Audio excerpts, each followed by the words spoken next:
The paper ripped fast, too fast for the careful ribbon I'd tied that afternoon. Katie's small hands flashed through the last layer, and the box slid into her lap with a soft thud on the Persian rug. She looked up, braid slipping over her shoulder eyes, finding mine across the living room. Then she wrinkled her nose. "Dad says you only buy trash," she announced, bright and clear as a bell.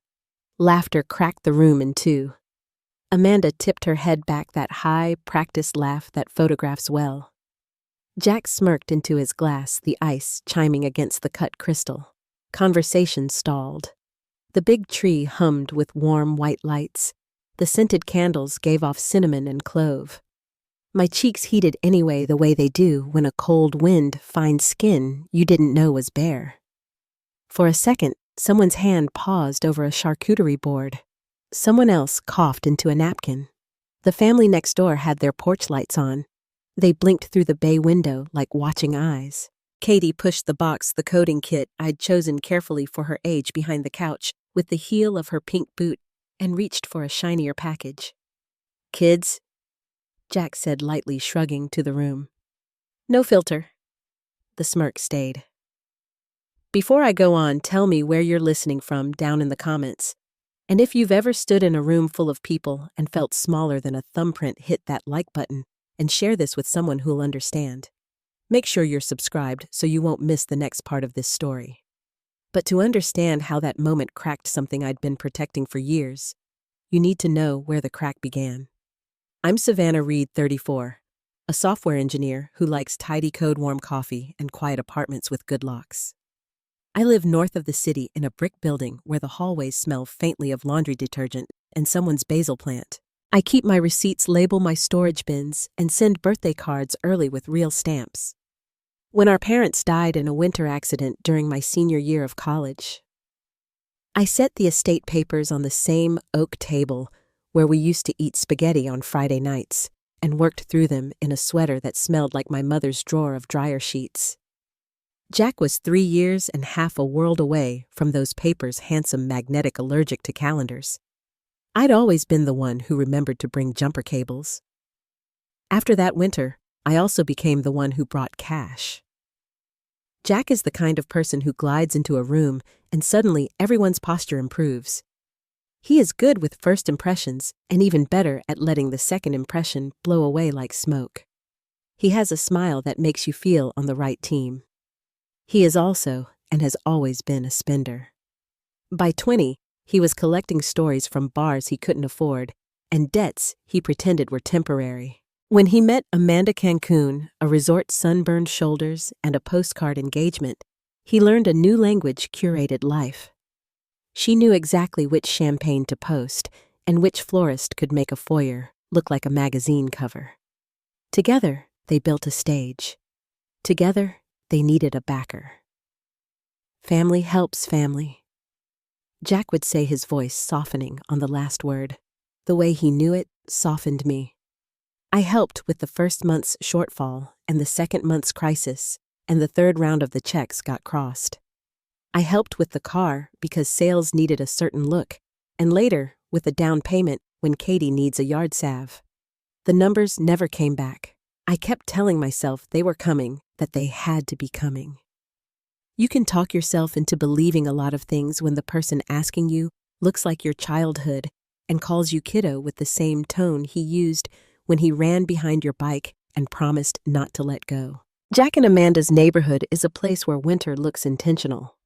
The lawns are precise, the hedges squared, the roofs lined in perfect light. The night I arrived, the driveway was a parade of clean SUVs and one vintage convertible that does not hibernate like normal cars. Inside, everything was professionally arranged to suggest warmth. The tree was 12 feet high and symmetrical, a work of engineering and money. Amanda's holiday china had tiny red cardinals painted along the rims. She told me once it cost more than my mortgage payment.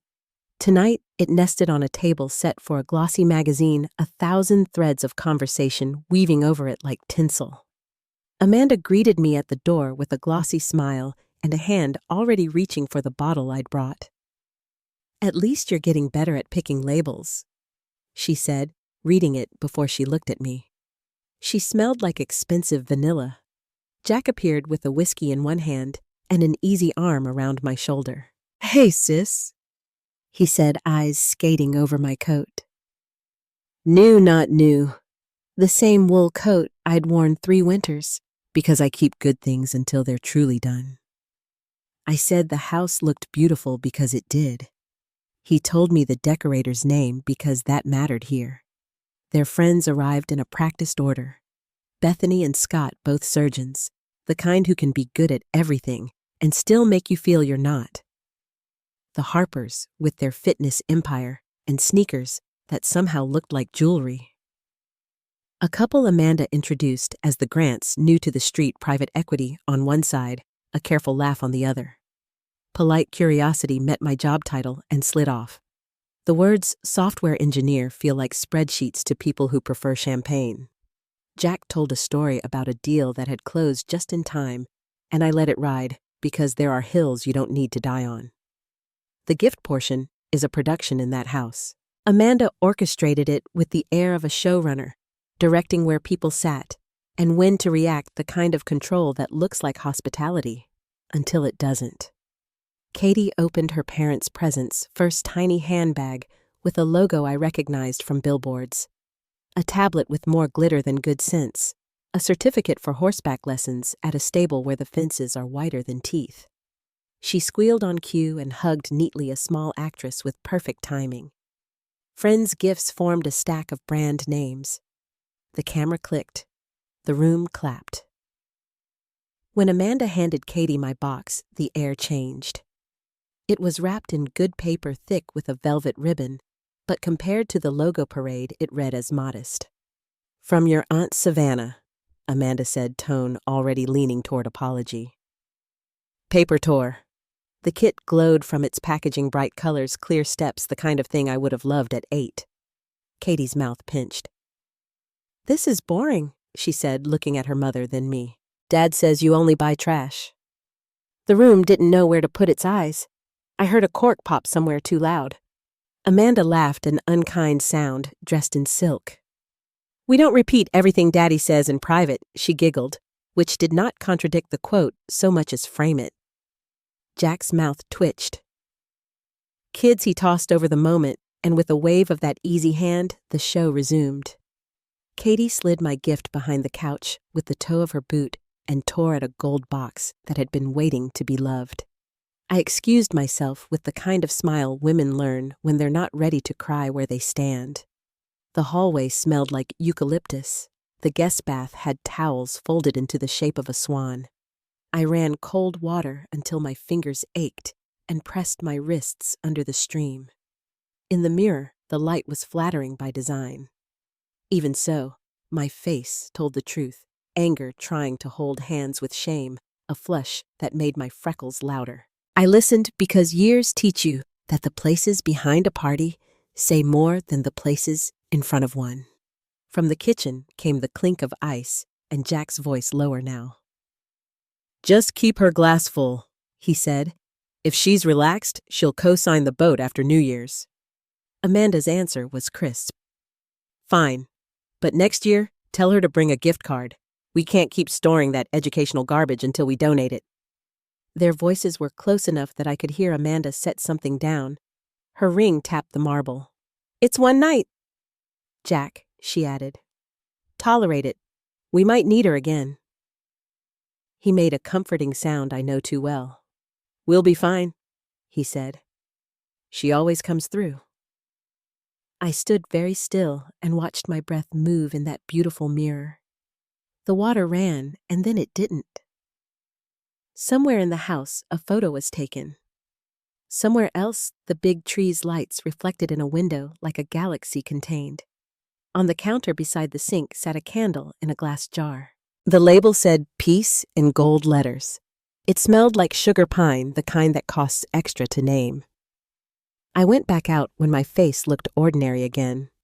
Jack was already in the living room, telling another story about savvy and timing, the kind of story that hides the word luck. Amanda tilted her head toward my sweater. "You know," she said gently enough to pass my stylist could help you find things that flatter your body type. "New year, new you." My treat. She smiled brightly, the way you do when your insult wears a bow. Jack raised his glass.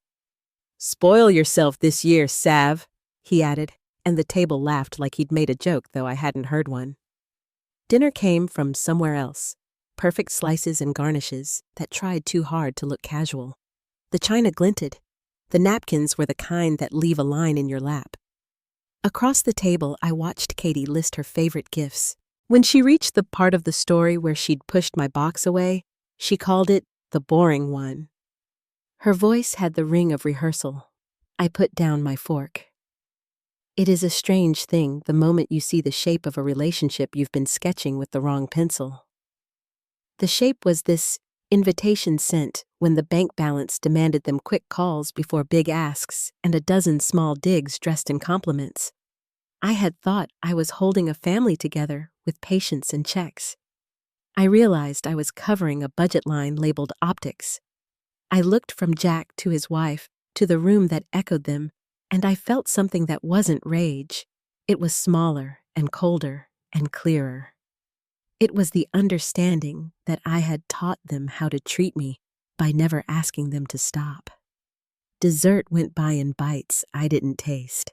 Conversation rose and fell in rehearsed arcs. When the talk turned to their next big thing, overwater bungalows and dolphins and air miles, Bethany laughed about saving for years to do the same trip. Jack shrugged like gravity doesn't apply to him. You only live once, he said, and it was easy for everyone to laugh because someone else would be paying. I left early.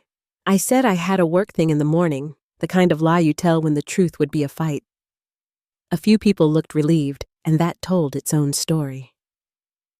At the door, Jack hugged me with one arm, phone still in his other hand, thumb moving across the screen. Don't forget, he murmured against my hair, Katie's birthday next month. She's eyeing that gaming system. It was the most honest thing he'd said all night. On the porch, the night had sharpened.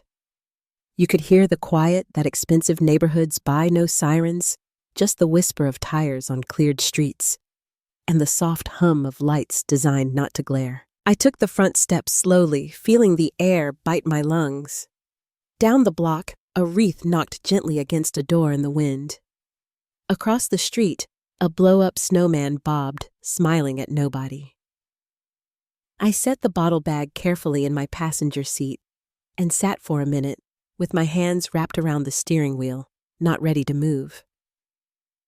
The house glowed behind me like a picture in a real estate brochure.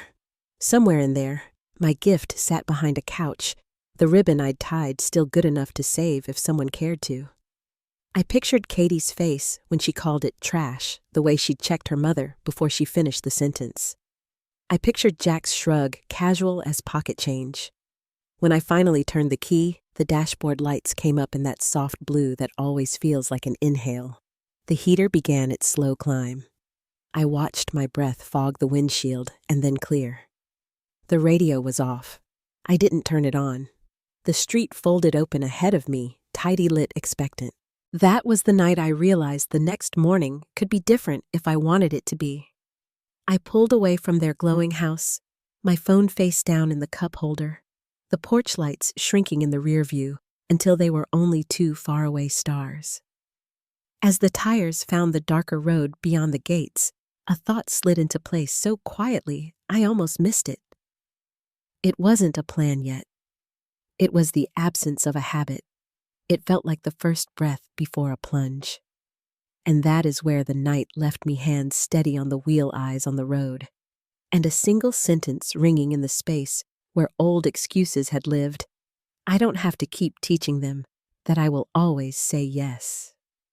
The road home was almost empty that night, the kind of quiet that settles deep enough for you to hear your own heartbeat. Streetlights stretched in long golden lines across the windshield. I kept my eyes on them until they blurred.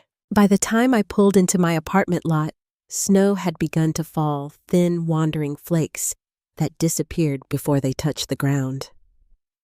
I sat there a while, with the engine running, the heat fogging the glass, my hands resting still on the steering wheel. The car smelled faintly of pine from the little ornament hanging on the mirror, a scent that should have felt comforting. It didn't. Inside, the apartment felt smaller than usual. The kind of quiet that used to bring peace now felt heavy. I set my purse on the counter, turned on a single lamp, and stood there listening to the faint hum of the refrigerator. That sound had always meant stability to me, a constant low rhythm reminding me the basics were taken care of. Tonight, it sounded like a reminder that I was utterly, completely alone. I filled a mug with water, though I wasn't thirsty, and stared out the kitchen window. The parking lot was still the world muted under a thin film of frost. The reflection in this glass startled me, a woman I barely recognized. Shoulders pulled tight, eyes shadowed a faint flush of humiliation still climbing her neck. I had smiled through worse, but something in me knew that this time was different. I walked to the small desk where I kept my bills neatly stacked in labeled folders. The blue folder held copies of every financial document tied to my brother's name mortgage cosign car loan credit accounts. Each one felt heavier now. I powered on my laptop and opened the accounts one by one. Numbers lined the screen ordinary at first glance, but the longer I looked, the more those numbers told the truth. Almost every card was maxed out. Restaurant tabs that could feed a family for a month. Designer stores electronics and one entry that made my chest tighten, a travel booking for $14,000. The destination read simply, Maldives. I stared at it until the letters blurred. They were still spending, still reaching for something shinier, even as they begged for help. My hands felt cold against the keyboard. I scrolled to the section labeled Account Options and clicked Report Suspicious Activity. A small window popped up asking if I wanted to freeze the cards temporarily. I hesitated only long enough to whisper, yes.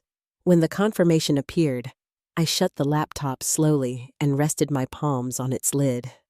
My heart was steady, not racing the way I expected. It wasn't anger anymore. It was something sharper, cleaner, like the air after snow. For years, I'd been afraid to draw a line because I thought it would mean losing family. But maybe what I had been protecting wasn't family at all, only a habit of being needed. The next morning, Christmas lights slipped through the blinds, pale and blue. I woke before dawn, the apartment cold under my feet.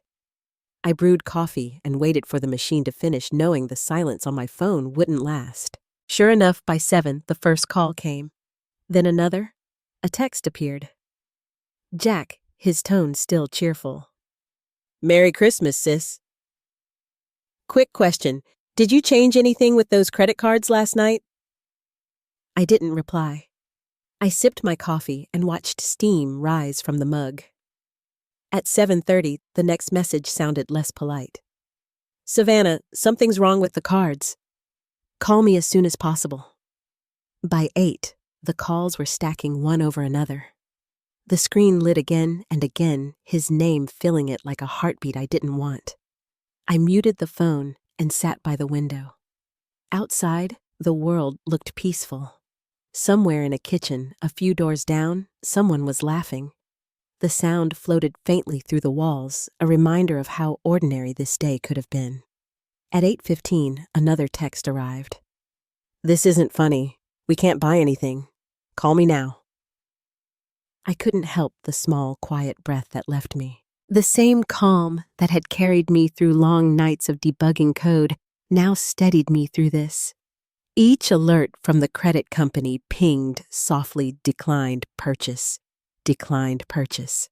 I imagined them at a cafe, Amanda clutching her phone, Jack trying to charm a cashier into running the card again. It wasn't joy I felt. It was gravity finally returning. By 9, his voice filled my voicemail box. He started polite, then irritated, then panicked. I played the messages one after another. The sound of Amanda in the background grew sharper each time. We're trying to buy breakfast, she snapped in one recording. The cards are declining everywhere. Fix this now. I poured another cup of coffee, leaning against the counter while I listened. Their panic had a rhythm, the kind that builds when consequences finally catch up. Then came the last message, quieter than the rest. Savannah Jack said, his voice strained but lower now. I think I understand what's happening. Katie told me you overheard what she said about the gift. It wasn't how it sounded. Please call me. We're stuck at the mall. Amanda's crying. Katie's scared. Please, sis. I turned off the phone and stared out the window again.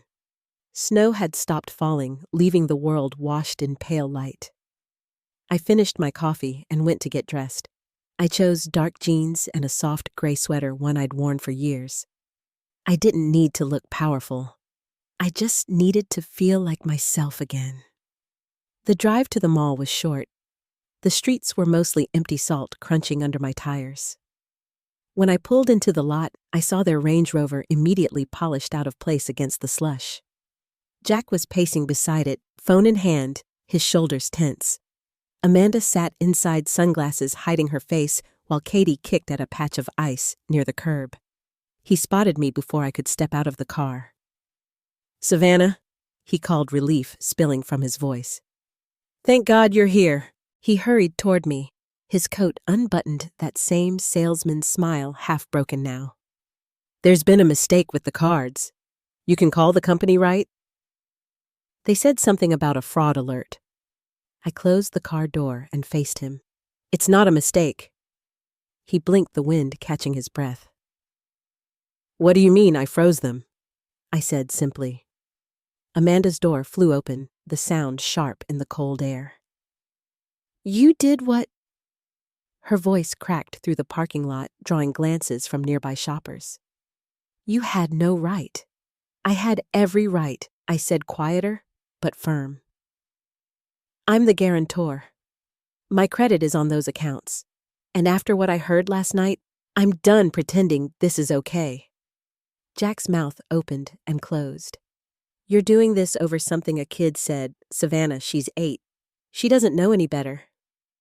She was repeating what she hears at home, I answered. You taught her that. You both did. Amanda folded her arms, her voice rising. We're family. Families help each other. It's not our fault you don't have anyone else to spend your money on. For a moment, the words stung the way truth can sting when twisted cruelly. I took a slow breath. Family helps each other, I said, but not like this. Jack glanced around as if realizing people were watching. His voice dropped. Let's not do this here. Please. I shook my head. Right here is fine. I've been helping you for years, Jack. Loans, bailouts, signing for your debts. You've treated me like an emergency fund instead of your sister. That ends today. Amanda's cheeks flushed. We have bills, a house payment. What are we supposed to do? The same thing everyone else does, I said quietly. Live within your means. Jack ran a hand through his hair. You don't understand. We're already 3 months behind on the mortgage. The cards were the only thing keeping us afloat. 3 months, I repeated, my voice barely above a whisper. I refinanced for you less than a year ago. He looked down. Taxes went up, then the pool heater broke, and we had to help Amanda's mother. And the Maldives trip you just booked? I asked. Amanda's head jerked toward him. You booked it. He hesitated, eyes darting between us. I was going to surprise you, he muttered. I thought my commission would cover it. She stared at him, stunned. You said we were waiting until the check cleared. Katie had gone still beside the car. Her voice broke through the silence. Are we going to lose our house? All the air seemed to thin around us. I crouched down to her level. No, sweetheart, this isn't your fault. Grown-ups made some bad choices, and now we're going to fix them. That's all. Jack rubbed his forehead, the fight draining out of him. Savannah, please, don't punish Katie for our mistakes. I'm not, I said softly. I'm protecting her from what happens when no one learns from their mistakes." The words hung there between us, visible like our breath in the cold. For the first time, Jack looked truly scared, not of me, but of what came next. He swallowed hard. "What do you want from us?" "I want honesty," I said. "All of it, right now." We ended up inside the mall coffee shop. The air smelled like espresso and cinnamon. Amanda sat rigid beside Jack, her sunglasses pushed up onto her head. Katie held a cup of hot chocolate, tracing the whipped cream with her spoon. "I paid for everything in cash." "Start from the beginning," I said. "Every debt, every bill, every truth you've been hiding." Jack exhaled slowly, his voice low. "We're drowning. Mortgage car, 12 different cards. I thought I could fix it if I just kept us afloat long enough to catch up." Amanda's voice broke in brittle but honest. "I thought he was doing better than he was. He kept saying the commissions were coming." He nodded miserably. "They weren't. I'm on probation at work. They're letting me go after New Year's." Silence filled the space, heavy and fragile. "So I said, finally, you booked a vacation you couldn't pay for because you were already sinking." He didn't argue. Amanda's eyes glistened mascara faintly smudged. "What are we going to do?" "You're going to start over," I said. "But not the way you think. You're selling the house, downsizing, financial counseling every week. And I'll help with essentials, mortgage, utilities, groceries, but only directly. No more cards, no more bailouts, no more pretending." Amanda opened her mouth, then stopped. "You mean we have to live like regular people?"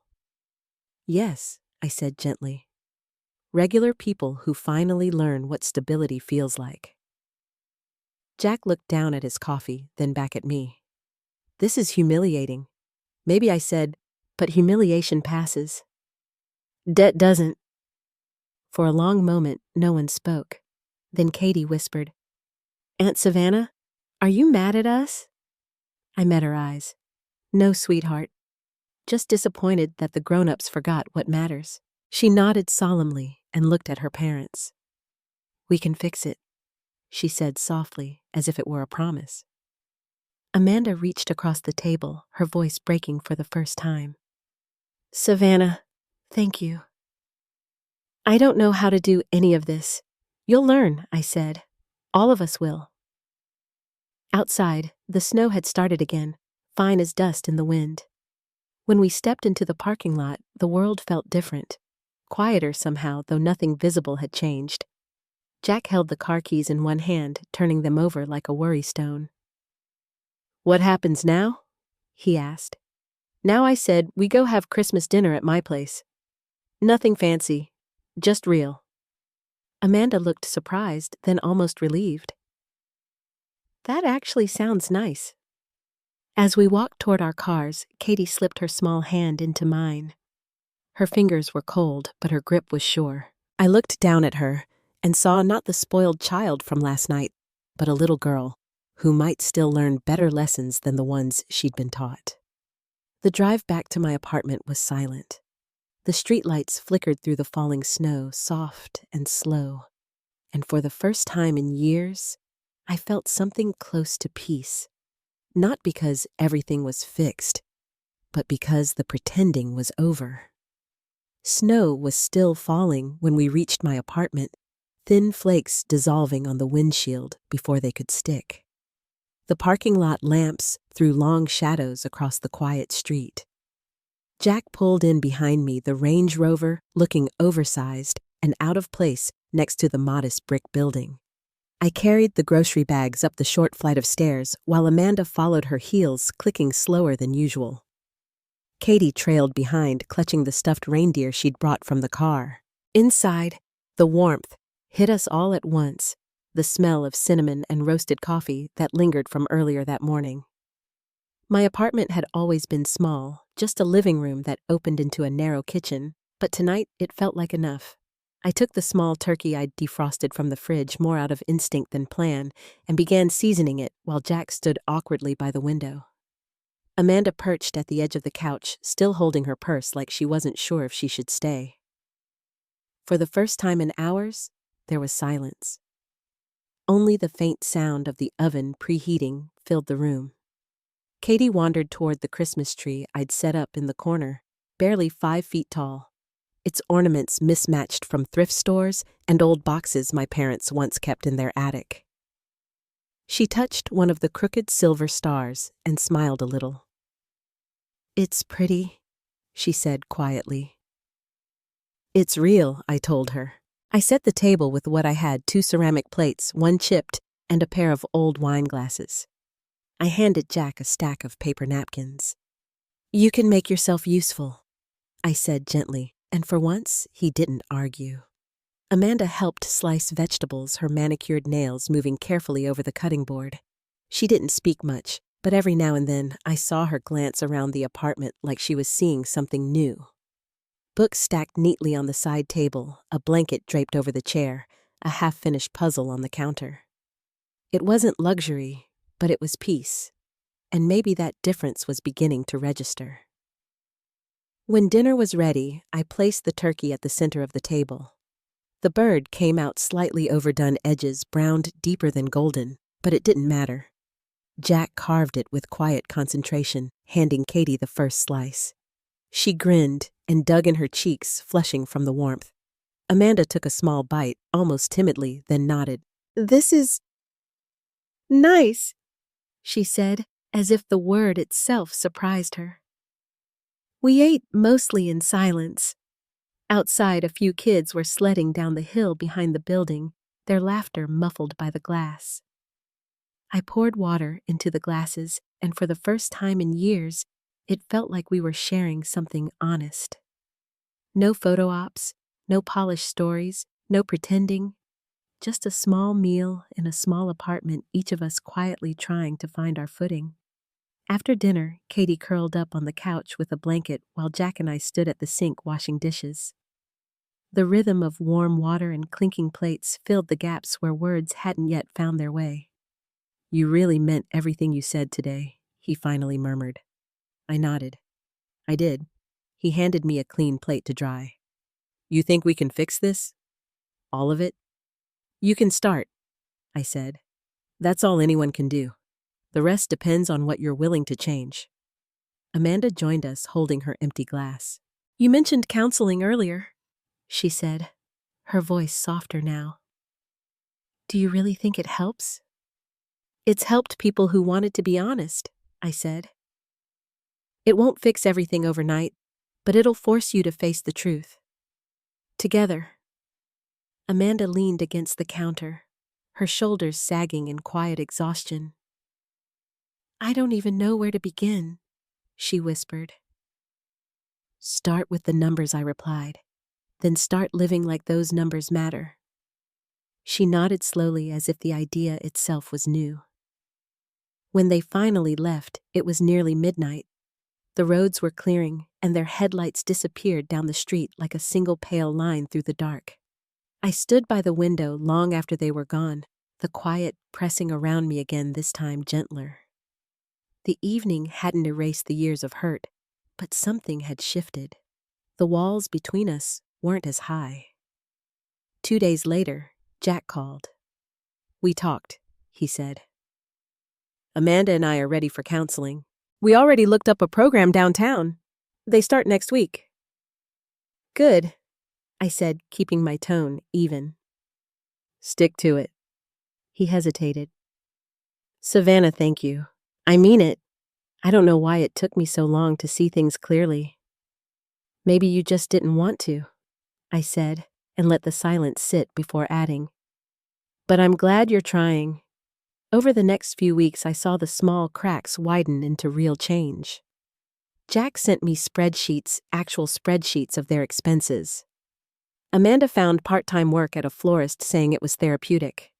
They canceled the trip, listed the house, and moved into a rental closer to Jack's new job search. For once, the updates didn't feel like manipulation. They felt like progress. Still, I didn't let myself believe too quickly. People can be sincere one day and slip the next. But when Jack called one evening in February, his voice carried something different. Humility, not desperation. We started selling things, he said. Furniture designer stuff. Things we never needed. It feels strange, but lighter somehow. That's what happens when you stop carrying what doesn't belong to you, I said. Then one evening, something unexpected happened. Katie called me herself. Her voice was small, but clear through the phone. Aunt Savannah, she said, I wanted to tell you I'm sorry. For Christmas. For saying mean things. I sat down at the kitchen table, my throat tightening. Thank you, sweetheart. That means a lot. I made something for you at school, she added. It's a card. Dad says we'll bring it next weekend. When they arrived, Katie handed me a folded piece of construction paper with glitter smeared across the edges. Inside, she had drawn my little tree and written thank you for dinner. It wasn't perfect. Some of the letters were backward. But it was honest. I pinned it to the fridge. As spring crept in, their lives began to look different. They sold the big house and bought a modest one-story in a quiet neighborhood with cracked sidewalks and maple trees. Jack found steady work with a nonprofit that helped teens with job training. The paycheck was smaller, but his voice carried a kind of peace I hadn't heard in years. Amanda kept her florist job, coming home tired but content. When I visited in May, boxes were still stacked in corners, but the air felt lighter. Katie ran through the backyard, shouting about a tree she wanted to hang a swing from. Jack showed me the living room they were painting together. It's not much, he said, glancing around. But it's ours. I smiled. That's more than it's been in a long time. Amanda joined us from the kitchen, wiping her hands on a towel. I never thought I'd say this, she said quietly. But I'm happier now. It's freeing, not pretending all the time. I can tell, I said. You look like yourself for once. She laughed softly. Maybe I'm finally learning who that is. Later that evening, we sat outside as the sun went down. Fireflies began to dot the yard, their light slow and steady. Jack handed me a glass of lemonade. You know, he said, looking toward the house, I used to think losing everything would be the worst thing that could happen. Turns out, it was the only thing that made us pay attention. I nodded. Sometimes, that's what it takes. He looked at me, then really looked. Savannah. I never said this before, but I'm sorry for all of it. For the years I took without thinking what it cost you. The apology landed softly like the warm air settling around us. Thank you, I said. That's all I ever needed. Katie came running over carrying a handful of wildflowers she'd pulled from the fence line. She thrust them into Amanda's lap with a proud grin. Amanda looked down at them, simple, imperfect dirt, still clinging to the stems, and smiled. They're beautiful, she said, her voice catching. I realized then that this was what healing looked like. Not the grand gestures or speeches, but the quiet shift in how people treated the small things. The unfiltered smiles, the ordinary dinners, the shared silence that no longer hurt. When I left that night, the porch light followed me down the walkway. I paused at the end of the driveway, looking back at the modest little house glowing softly in the dusk. Inside, I could see them, Jack helping Katie wash her hands, Amanda setting out a single vase for the flowers. For the first time in years, I didn't feel like the one holding everything together. I felt like part of something balanced, fragile, but real. As I drove home, the radio hummed low, and the wind through the open window carried the smell of early summer grass rain, a trace of honeysuckle. The road ahead shimmered faintly under the streetlights, stretching forward steady and clear. By midsummer, the rhythm of our lives had found a quieter pace. The sharp edges that once defined my relationship with Jack and Amanda had softened into something almost gentle. I still visited on weekends, sometimes helping unpack or fix small things around their new house. Each visit felt like stepping into a space that was learning how to breathe again. The little ranch home sat at the end of a tree-lined street where the sound of children riding bikes mixed with the hum of sprinklers. The siding was plain, the porch narrow, but it was theirs. No decorators, no illusions, just sunlight on fresh paint and wind through the maple leaves. Jack had planted a small garden near the back fence, rows of tomatoes, beans, and a hopeful line of peppers that were already leaning toward the light. When I arrived one Saturday morning, Katie ran out barefoot to greet me, her hair pulled into a loose braid. "Aunt Savannah? Come see my sunflowers," she shouted, tugging my hand toward the yard. The flowers were taller than she was. Bright yellow faces turned toward the sky. She looked up at them proudly. "Dad says they're stronger than they look," she said. "Even when it storms." I smiled, brushing a strand of hair from her cheek. "Your dad's right." Jack joined us a moment later, wiping his hands on a rag. He looked different now. Thinner, calmer, his face tanned from working outside. He told me about the youth center he'd joined, where he taught financial basics to teens. "Feels strange giving advice." "I didn't follow myself," he said, half smiling. "But maybe that's the point." Inside, Amanda was arranging flowers in a glass jar. The kitchen smelled faintly of fresh bread and something citrus. Her hair was tied back, and she wore jeans and an old t-shirt, not a designer logo in sight. "You're early," she said, glancing up from her work. "Good. I need an honest opinion." She stepped aside to reveal a bouquet she'd made for the local farmer's market. The colors were wild daisies lavender, and a few stems she said were rescued from a closing florist downtown. "They're perfect," I said. "They look alive." She laughed softly. "That's the nicest thing anyone said about my work." The days of strained small talk had passed. Our conversations now carried pauses that didn't need filling. Amanda spoke about her job with a kind of quiet pride. "I never thought making something with my hands could feel this good," she admitted. "It's different when you're creating instead of performing." Later that afternoon, we sat on the porch drinking lemonade while Katie drew chalk shapes on the driveway. Jack leaned back in the rocking chair watching her. "She's happier," he said. "No more tantrums about toys or trips. She just plays." "That's what stability looks like," I replied. He nodded slowly. "You gave us that, Savannah. I don't think I ever said thank you properly." I looked out at the yard at the neat little rows of green pushing through the soil. "You don't owe me thanks. You just had to learn what mattered." The months that followed were quiet in a way I'd never experienced with them. No frantic phone calls, no sudden emergencies. Just occasional texts about a recipe Amanda was trying, or a photo of Katie with soil on her knees and a grin full of missing teeth. Sometimes in the evening, I'd catch myself scrolling through those messages and feeling something like peace.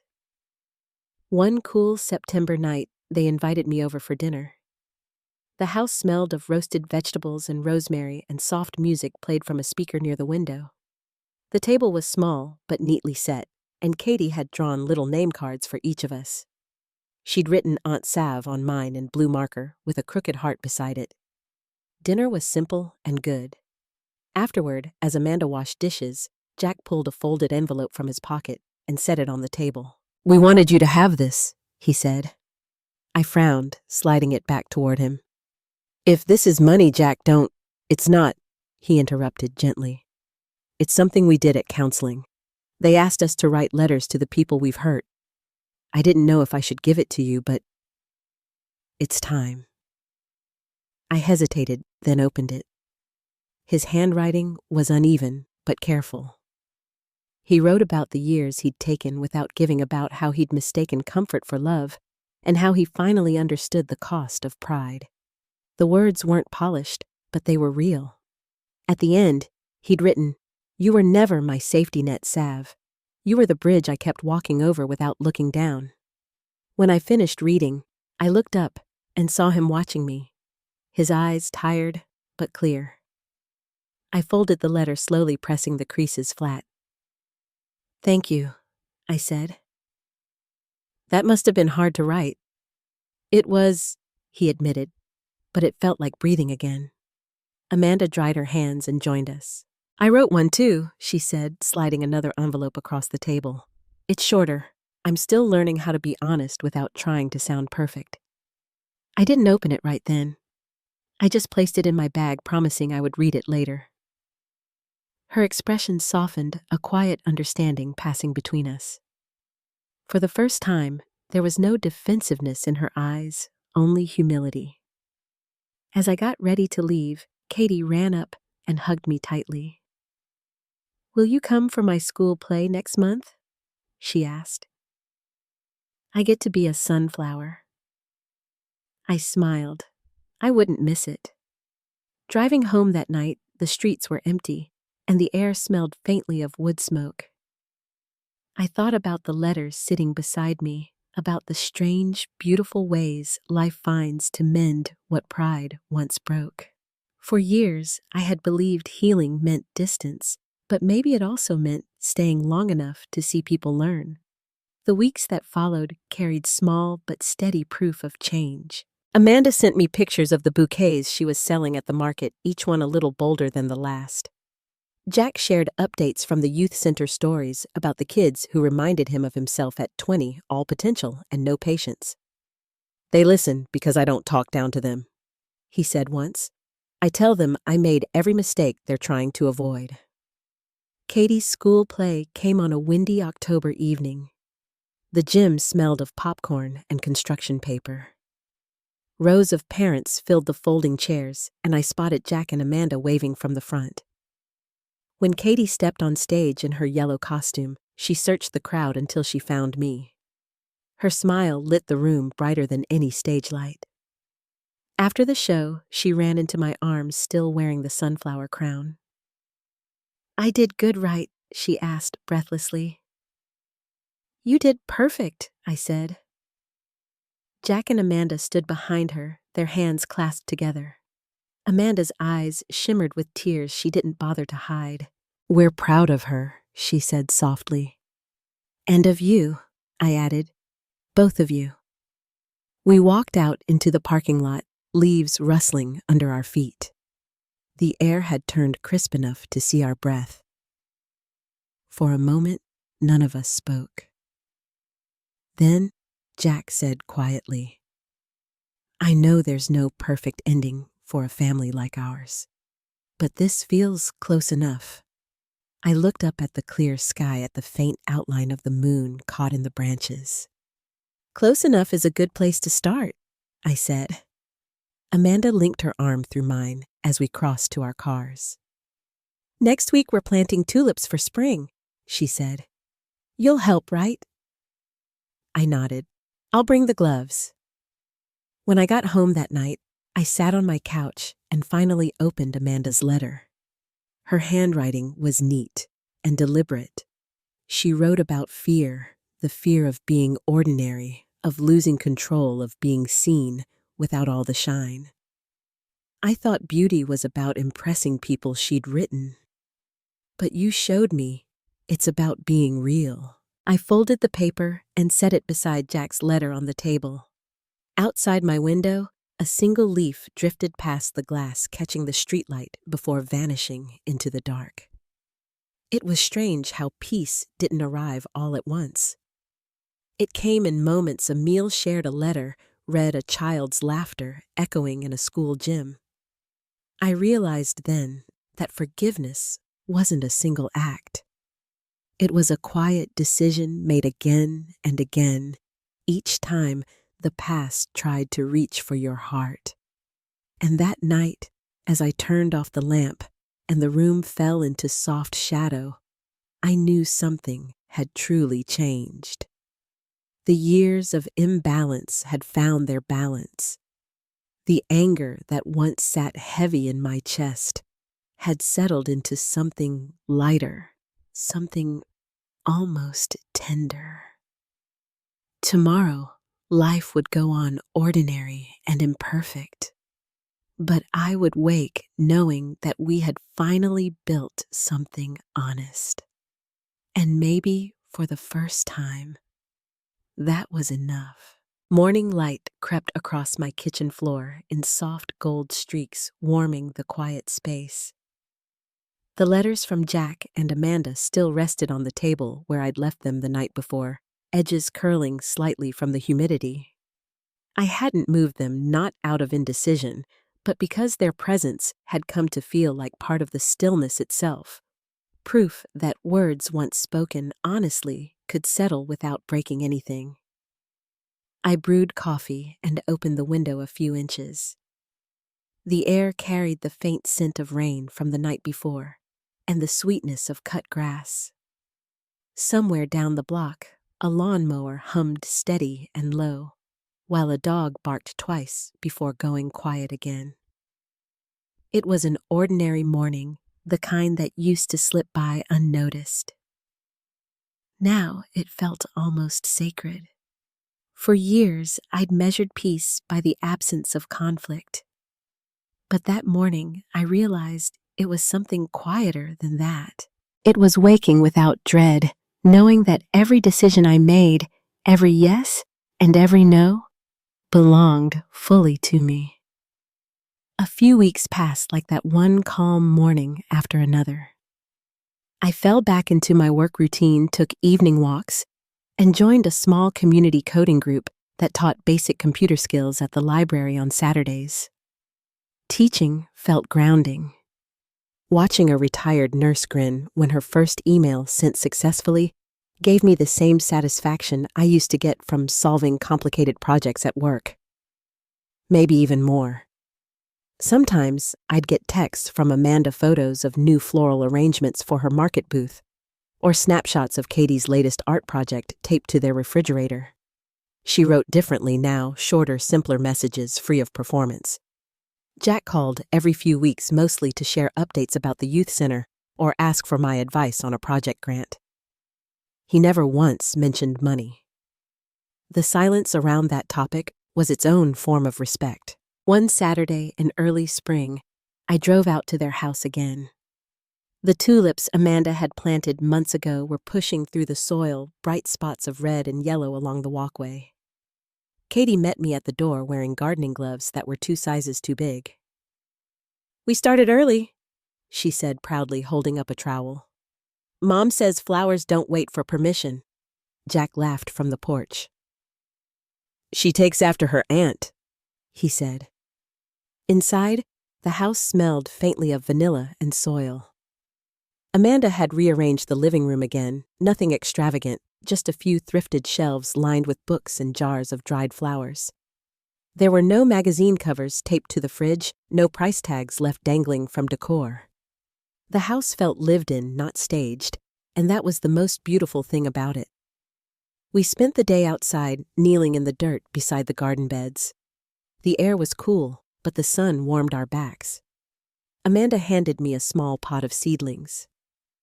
"These are yours," she said. "Katie wanted to grow some at your place too. She says your window looks lonely." Katie grinned from behind her mother's shoulder. "So you don't forget us," she added. "I don't think that's possible," I told her. When evening came, the 4 of us sat on the porch steps eating strawberry shortcake from paper bowls. Fireflies began to flicker in the yard, tiny sparks against the darkening sky. Jack leaned forward, then elbows on his knees. "It's strange," he said. "For so long, I thought happiness meant getting everything we wanted.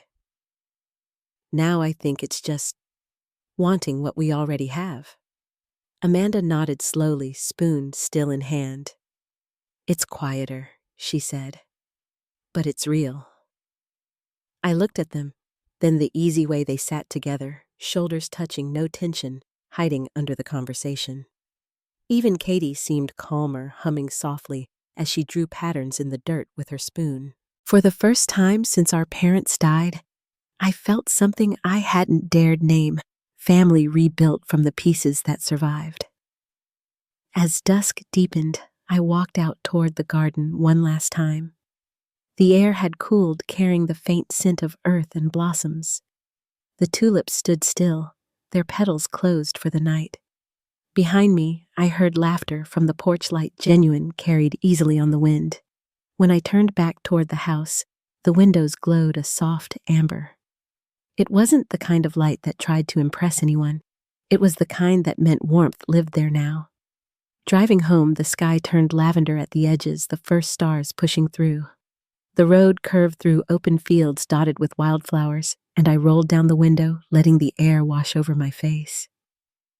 I thought about the long years of resentment that had shaped me, the countless times I'd chosen silence to keep the peace, and how different this kind of peace felt. Not the fragile kind built on keeping everyone else comfortable, but the sturdy kind that comes when you finally stop giving away pieces of yourself to earn love. Back in my apartment, I placed the small pot of seedlings on the windowsill. The soil was dark and damp, the tiny shoots trembling slightly toward the light.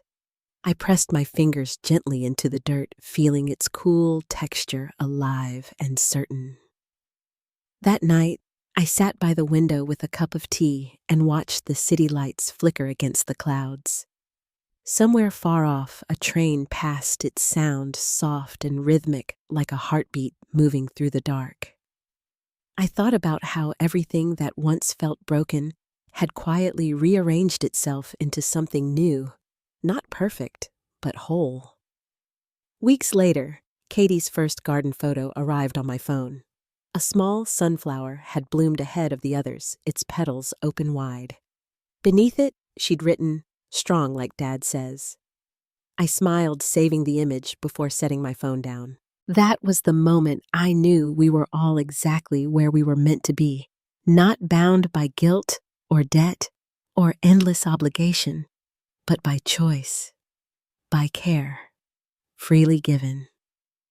One Sunday evening in early summer, Jack and Amanda came by with dinner, homemade pasta, and fresh bread from Amanda's market stall.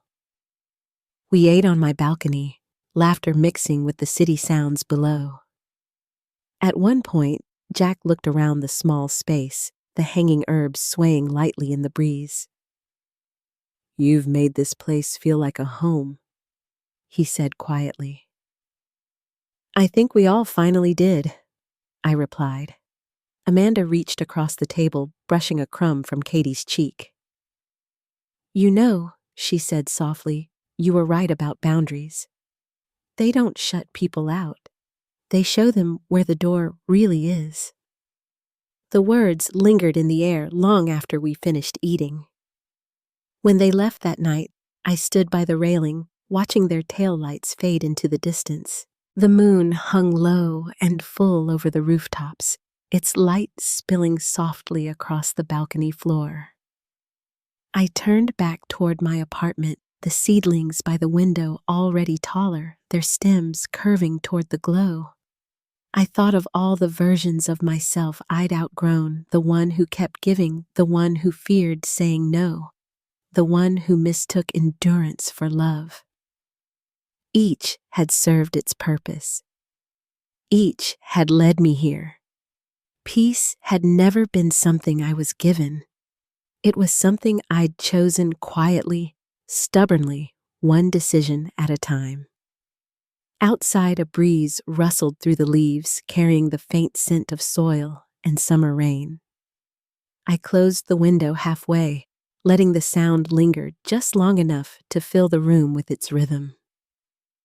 Some wounds don't fade because we forgive. They fade because we finally let go.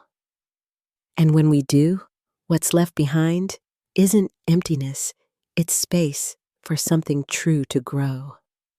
If this story spoke to you, tell me where you're listening from. I'd love to know whose gardens are blooming in your corner of the world.